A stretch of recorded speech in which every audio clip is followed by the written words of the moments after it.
Yeah, unfortunately, we are one of the most affected states. And actually, speaking of Wilmington area is one of the cities in North Carolina that is hardest hit. If you think about the way this started, but it has evolved, the epidemic, the way it started was through prescription opioids. And to be more specific, those are OxyContin, oxycodone, other Percocet, right? Other types of medications that you get for pain. And what we are seeing is there's been such a dramatic increase in the number of prescriptions for those pain medicines to a place where we're almost now, there's one prescription for every person here in North Carolina. And that's pretty incredible. And what accounts for the giant increase, do you think, in prescriptions? Yeah, it's never one thing. But when we look at the rapid increase, you sort of trace it back to a time in the late mid-90s when in healthcare, and I'm a physician, we added pain as the fifth vital sign.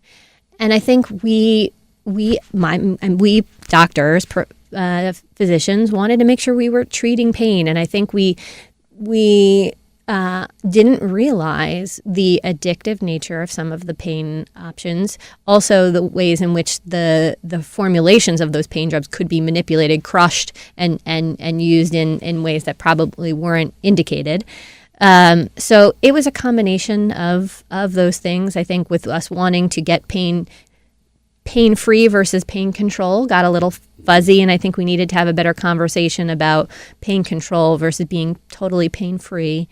And so there's part of that. Then it was also these new medications that flowed onto the market with little training for us as physicians, as well as not as good understanding about the addictive nature of it. But then what we've seen now, particularly after the downturn in the economy in 2008 and 2009, we have seen the use of opioid by prescription change over to use of illicit drugs like heroin and fentanyl. And that's what's really scary. And that has really shot the number of deaths up in the last several years, where North Carolina last year saw the highest number of deaths that we've seen on record. And that's after 30,000 people have been reversed with naloxone, right? We've saved a lot of people too. I want to commend our first responders that have done an incredible job making sure more folks did not die. And I'm so thankful that many of our first responders now carry naloxone, that we're one of the first states to say you can get it without a prescription. You can go to your pharmacy.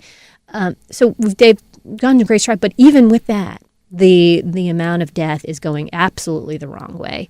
And that's why we convened an opioid summit in June. We put together a statewide action plan to combat this crisis. The governor has taken a national leadership role on this. The attorney general has been extremely engaged in this issue and has been working with the General Assembly on things like the STOP Act. I am so happy to see a full court press on it because it needs it.